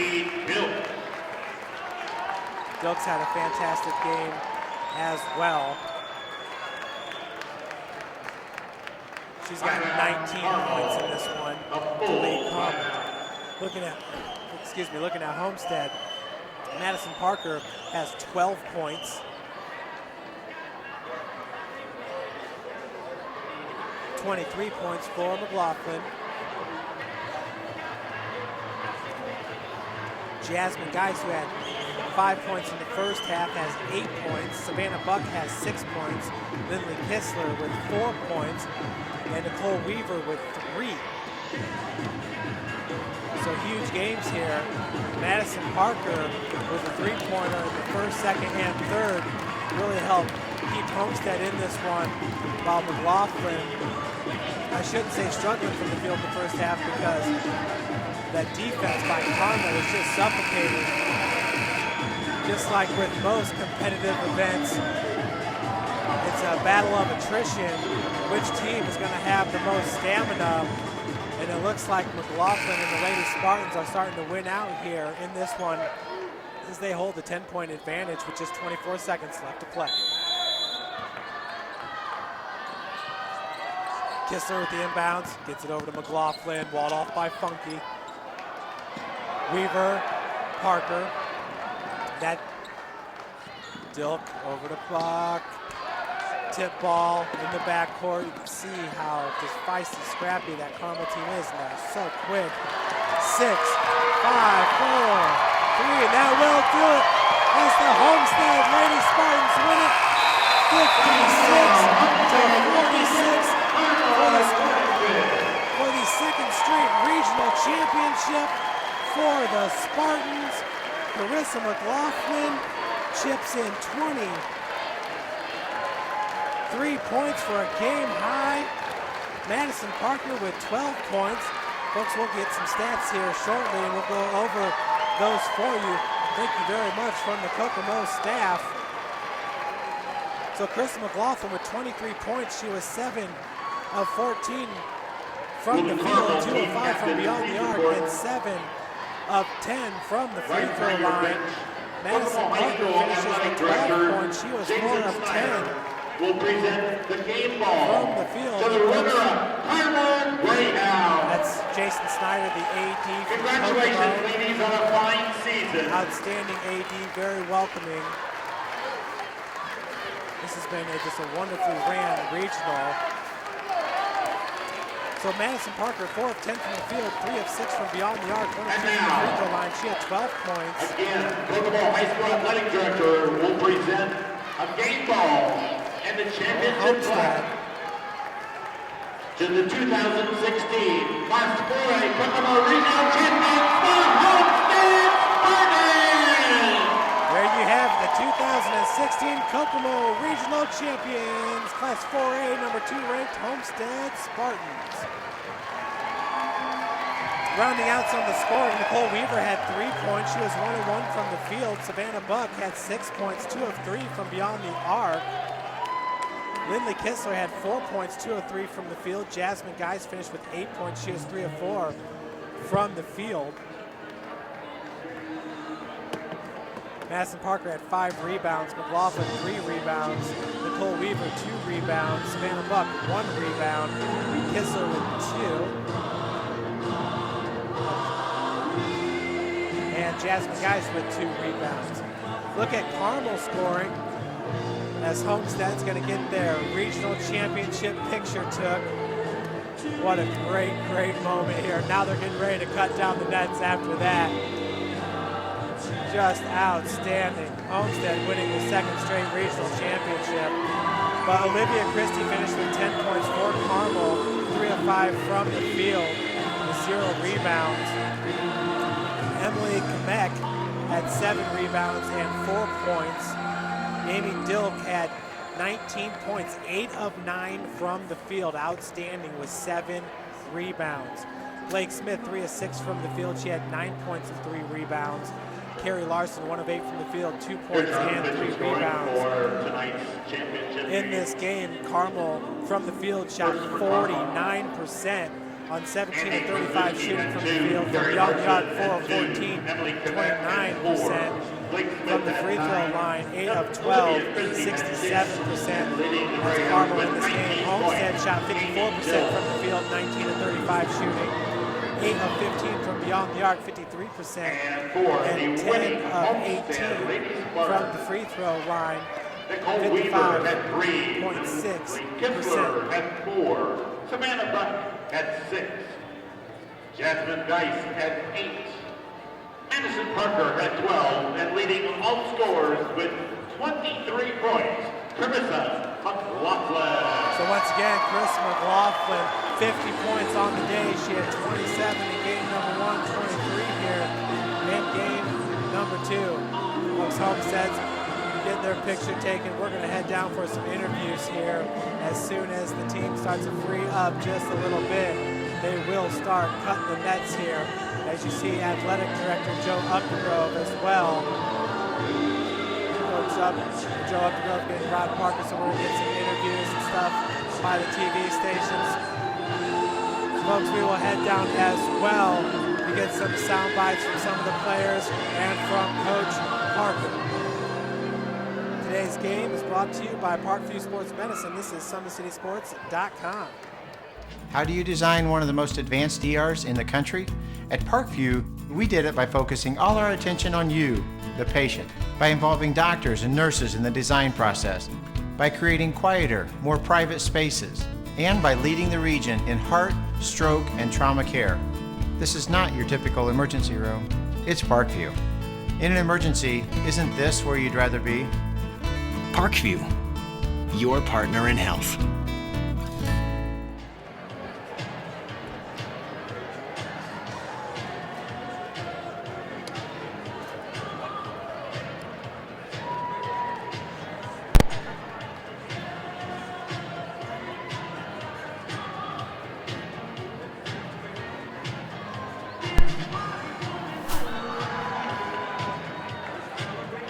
Check 1, 2.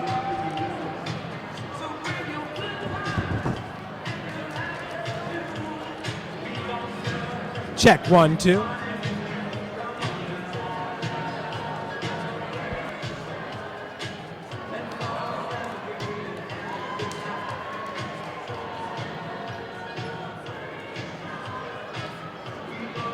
Okay, folks, down on the floor here with Chris McLaughlin. Congratulations, Carissa. 50 points on the day. But talk about starting off this game. 0 points in the first half. When was the last time that happened to you when you did not score a point in a half of play? I mean, it hasn't happened in a while, but, my teammates and my coaches, they kept encouraging me and said, we didn't want this to be our last game. So, you're going to have to step up and continue to play. And, all my teammates were hitting big-time shots. And so, in the first half, there was no need for me to score. They did all the work, and I just did my part in the second half. The second half, 23 points. Talk about that Carmel defense. Was the fact that you guys were able to kind of withstand, their furious defense, and at the end of the game, were you getting some more open looks, or how did that work out? We were just patient, and we looked for the open looks, and I thought we executed our game plan. And on the open shots that we did get, we made them in big time shots, and that's what big teams do. And I thought we did just that. In the first half, Savannah Buck came up with some big 3-pointers, and Madison Parker as well. It's got to make you feel just great watching your teammates come up left and right. It's a great feeling knowing I have phenomenal teammates on my side and who can hit big time plays, big time shots anytime, and I'm very blessed to have them all on my team. Lastly, the injury you slid into, are you doing okay with that? Yeah, I'm all right. Regional championship helps that. Yes, definitely. Back-to-back regional champs. Congratulations, Crystal McLaughlin. Thank you.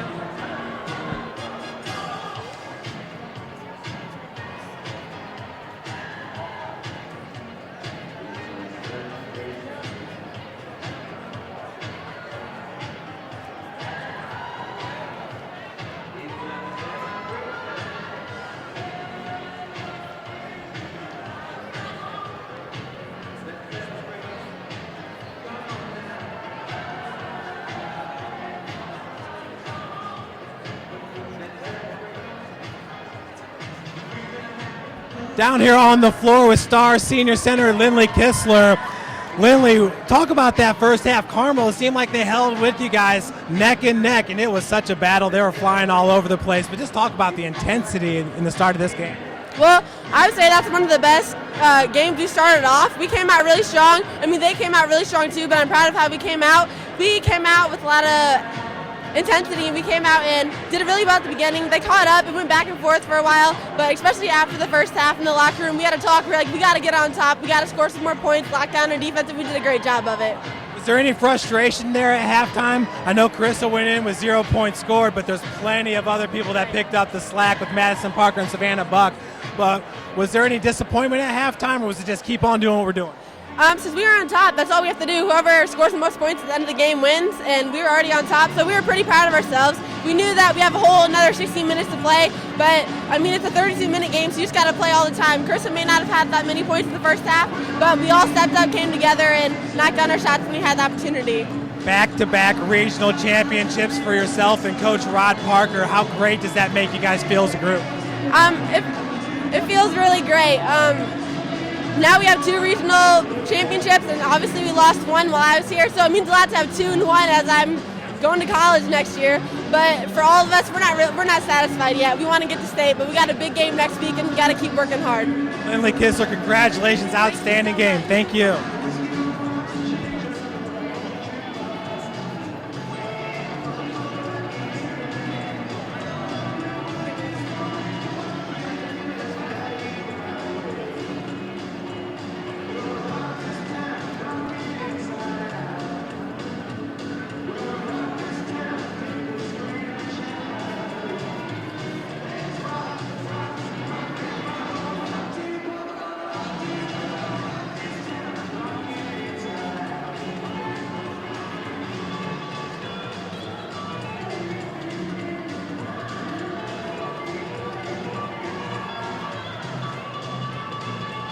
Okay, down here now with Madison Parker, the junior guard. Outstanding game, Madison. Just take us through that first half.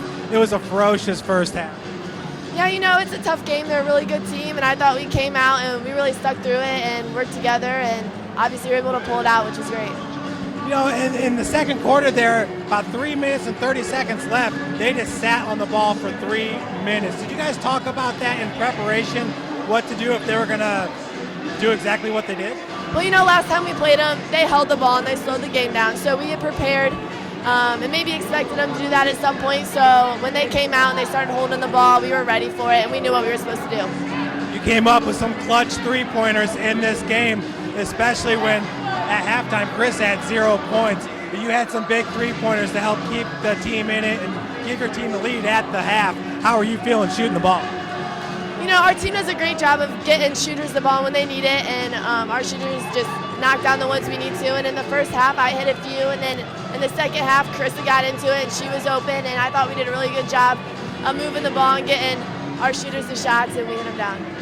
Back-to-back regional championships. It's got to feel great. Your dad's a longtime coach of the program. Just talk about that. Is that something at the dinner table you guys have discussed?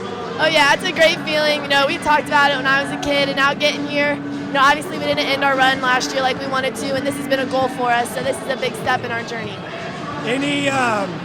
How's it feel with Columbus North being the #1 team? I mean, do you guys feel like you can beat them? Do you guys feel like you're the #1 team?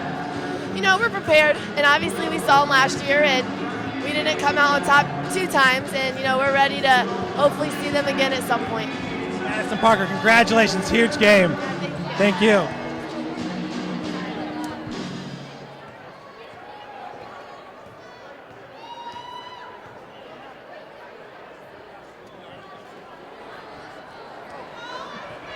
Down here on the floor with Coach Rod Parker after winning back-to-back regional championships. Outstanding.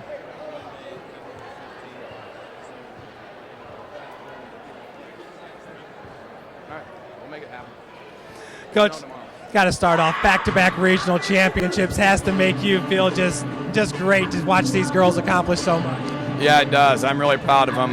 This is such a unique group because when you look at us, we don't look like anything special. I mean, we're just kids that know how to go out, compete. We're fundamentally sound, and they play well together, and they play hard. And I'm just really excited that their investment they put into this team and their teammates has paid off for them, and hopefully we can play another couple weeks. Coach, you just took on the #4 ranked team in Class 4A, and Krista didn't even score in the first half, but your team still had the lead. What's that say to you? You got to just feel great for all the players on this team. Well, you know, it means a lot. But the big thing we talk about this team, we're very versatile. We got a lot of good basketball players. And, you know, we've all had to pick each other up throughout the year when a kid was struggling or a defense was really scheming on somebody. And even I go back to the third quarter, they went triangle and 2 on Maddie and Chris, which we've seen before. Savannah hits a big 3. We get a bucket on the weak side, and they get out of it. So we just change what they do, and we force them into that zone. That helped create some seams for Krista to attack the basket. And again, we moved the ball unselfishly and got her some good looks, and she capitalized and knocked them down. Now you get to head to the semi-state round, take on the winner of Penn or Maryville. I've not seen that score yet, but it's going to be at Carroll High School, so back to Fort Wayne. Message for the fans in Fort Wayne. I mean, I think they're going to pack the field house to watch this team compete for semi-state. Well, we're really hoping that we're in Fort Wayne and not sitting up at Crown Point again like last year. But, you know, assuming we can play in Fort Wayne, I think the environment's going to be electric. I think it's going to be a lot of fun for our kids. And, you know, our schedule set us up to play in a lot of big games this year against good competition. So hopefully that investment and what we've done on our schedule will pay off next week just like it did tonight and put us in a position to play good basketball and get out of there hopefully with a win. Well, Coach, congratulations. 2nd straight regional championship. That's Coach Rod Parker. My name's Jeff Mahoney. That was quite a game here, quite a regional series at Kokomo Gymnasium here in Kokomo, Indiana. Folks, thanks so much for joining us. We will have a replay posted at Summit City Sports on our YouTube channel. Be sure to subscribe to our YouTube channel. Follow us on Twitter at 260 Sports. Folks, thanks again so much for joining us. And until next time, this is SummitCitySports.com. Have a great weekend.